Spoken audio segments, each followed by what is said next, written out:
L'information et après je peux donner éventuellement à Michel. On va voir. De toute façon, c'est pas un PowerPoint conçu spécifiquement pour cette activité.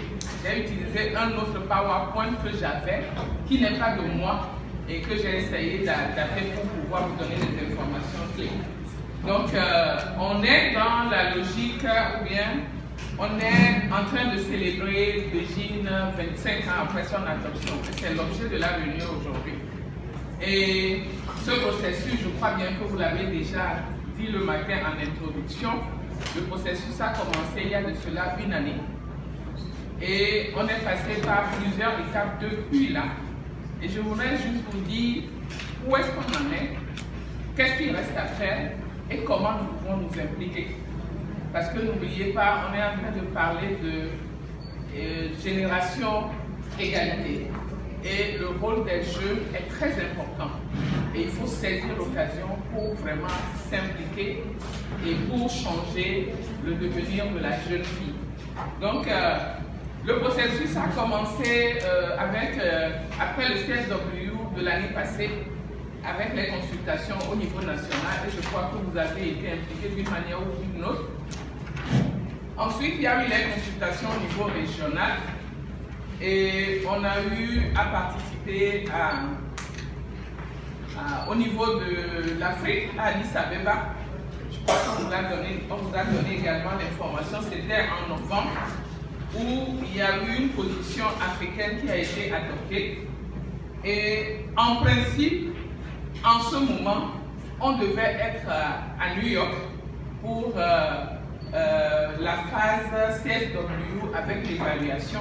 Mais vous connaissez la situation, CSW a été reporté, sans pour dire annulé, parce que c'est pas évident que, tel qu'ils ont dit, on va pouvoir avoir une réunion pendant les 2 semaines, comme on a l'habitude de la voir, et évaluer la plateforme de Beijing.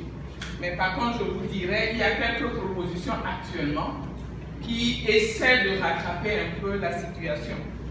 Donc, en principe, dans le plan d'action, après l'étape de CSW, on a 2 forums. Le forum de Mexico, qui a été prévu pour les 5 au 8 mai, à Mexico bien sûr. Et ensuite, il y aurait le forum de Paris, qui a été prévu du 7 au 10 juillet.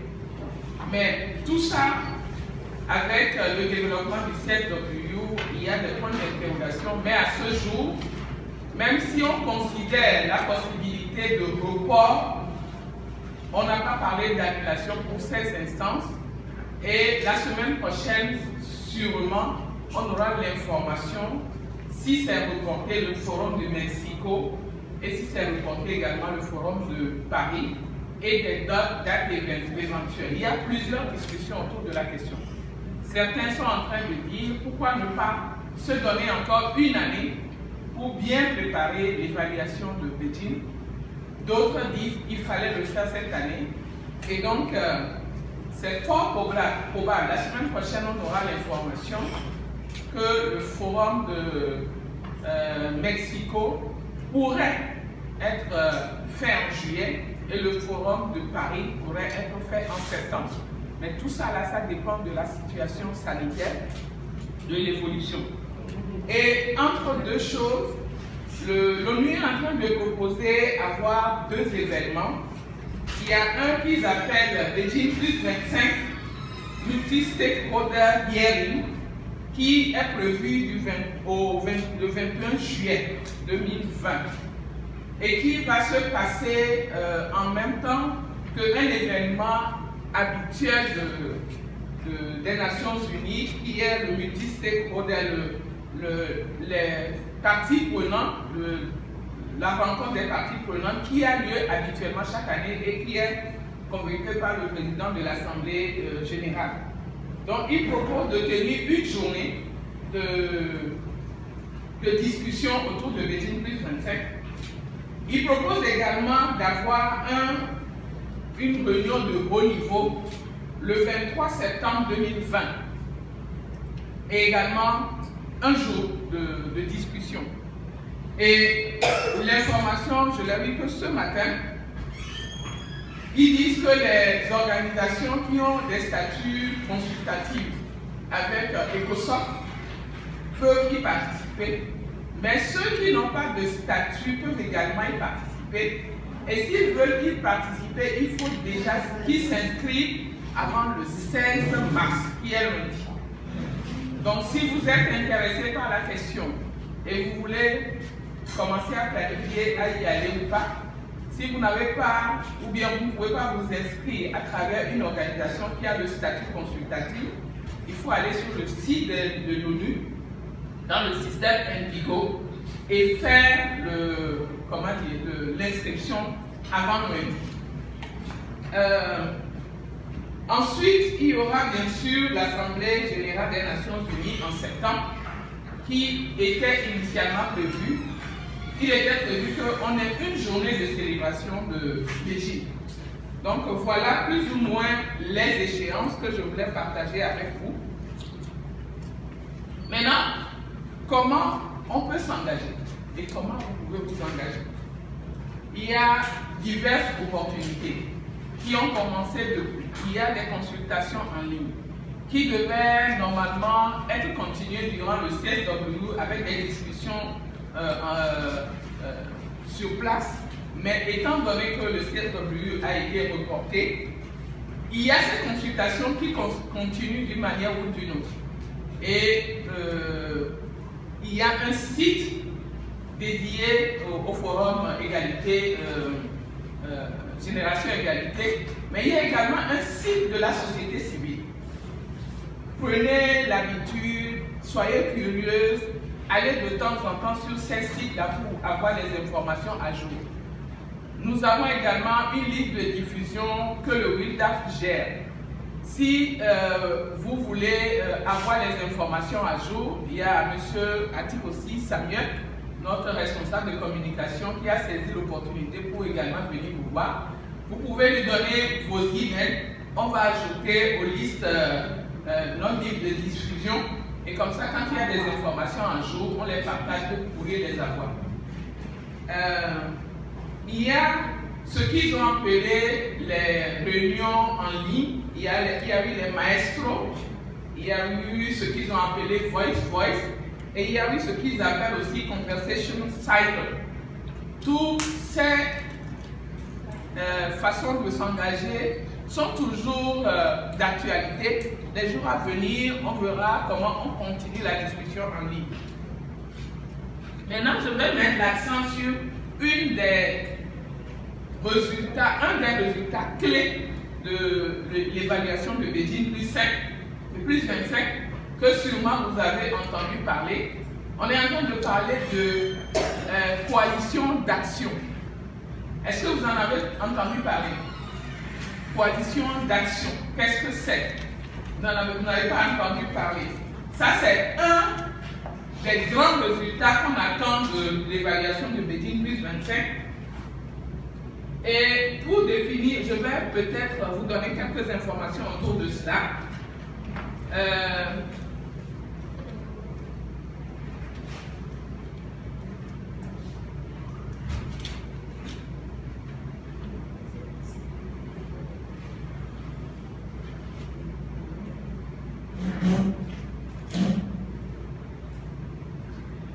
En fait, les actions de coalition sont des partenariats qu'on a pensé avoir pour accélérer la mise en œuvre des 12 domaines d'action de Beijing. Et partenariat entre qui et qui? Il y aura partenariat entre l'État, entre la société civile, entre les partenaires financiers et la société civile. Et c'est pour catalyser l'action de manière collective et susciter des conversations mondiales autour des thèmes bien précis qui sont adoptés, que ce soit au niveau international, au niveau national, au niveau local, et afin de conduire à une augmentation des investissements privés pour la mise en œuvre des droits des femmes et d'obtenir des résultats concrets qui changent et progressent l'égalité hommes et femmes. Ça, c'est le but visé par les coalitions d'action, comme on l'appelle, Action Coalition en anglais.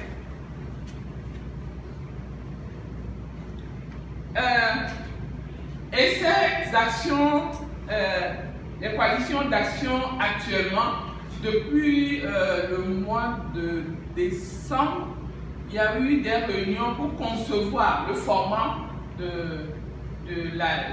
du forum Génération Égalité. Et il y a eu une première réunion à Mexico. Et à l'issue de cette réunion, il y a eu 6 thèmes qui ont été retenus.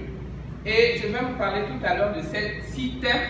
Et chaque thème est sous-tendu par des actions spécifiques.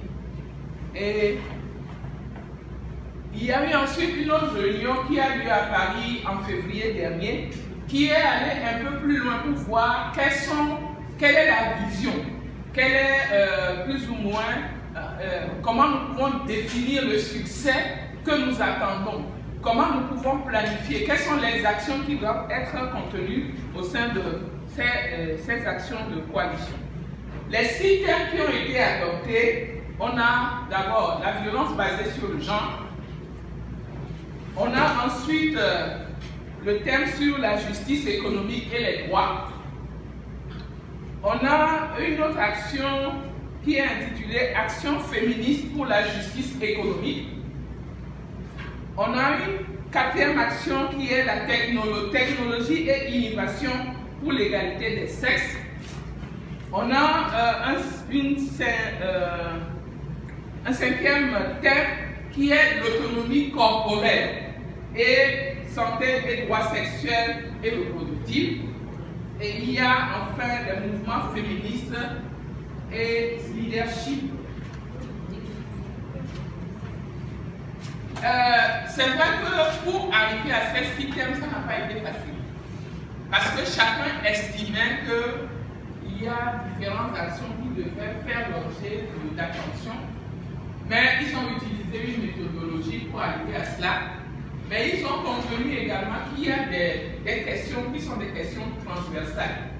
Et donc, parmi les questions transversales qui doivent être prises en compte, on a la question du financement, on a la question des normes sociales, on a la question des réformes légales et politiques, le changement des systèmes, les discriminations intersectionnelles, les données désagrégées par sexe, la redevabilité et l'éducation.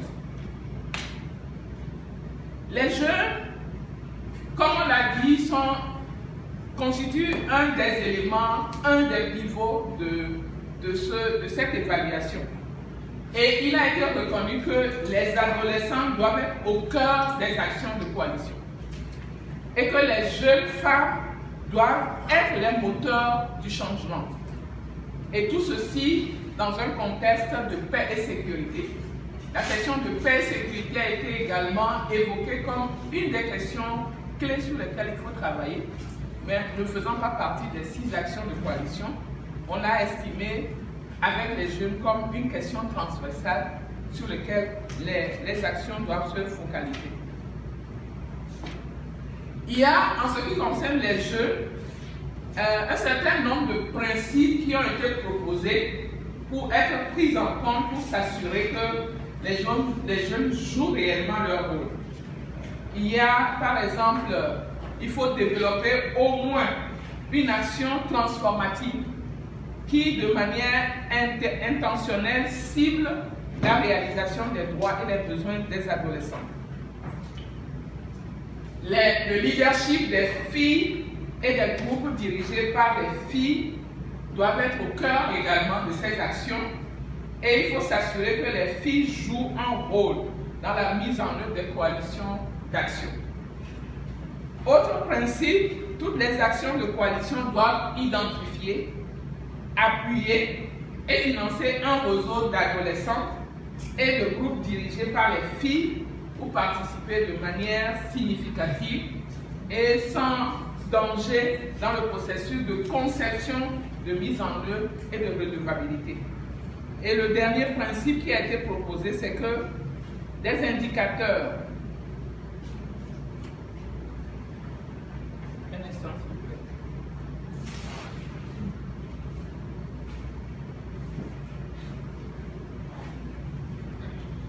Il faut que des indicateurs soient désagrégés par sous-segments. On ne doit pas considérer les jeunes, les adolescents comme un groupe homogène.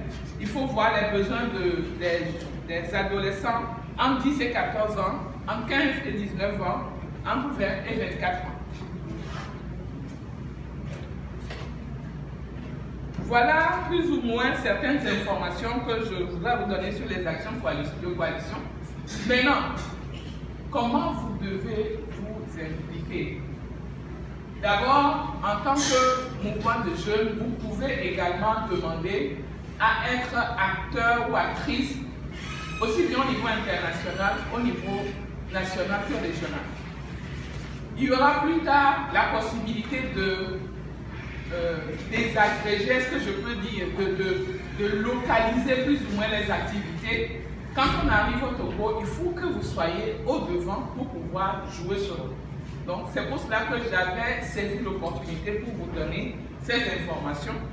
Mais au-delà de cela, ce que je voulais aussi vous dire, c'est que pour participer au Forum de Mexico et participer au Forum de Paris, il y aura à s'inscrire. En principe, ONU Femmes avait prévu financer ne serait-ce que environ 1000 jeunes de par le monde, disons 1000 personnes pour pouvoir être à ces différents rendez-vous. À ce jour, ils disent qu'ils n'ont pu mobiliser que 300. Donc, toujours est-il qu'une partie sera financée. Et il faut que dès que l'inscription sera ouverte, que vous puissiez vous inscrire, ça va être sur le site à la fois de Mexico, à la fois de Paris. Ce n'est pas deux choses cumulatives. Et il y aura un comité qui sera mis en place pour sélectionner ceux qui vont participer. On ne demande pas nécessairement que les jeunes soient membres d'organisations, de grandes organisations, ou même les jeunes qui n'ont pas d'organisation peuvent s'inscrire et il y a des critères pour pouvoir choisir. Donc, surveillez les mails, surveillez si vous donnez vos contacts. Dès que l'inscription sera ouverte, on vous fera parvenir l'information. Et on a mis un quota, on a essayé de mettre des quotas pour s'assurer que chaque partie du monde sera représentée.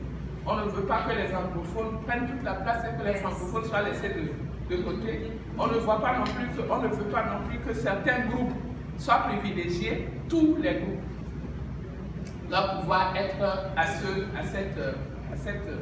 rendez-vous.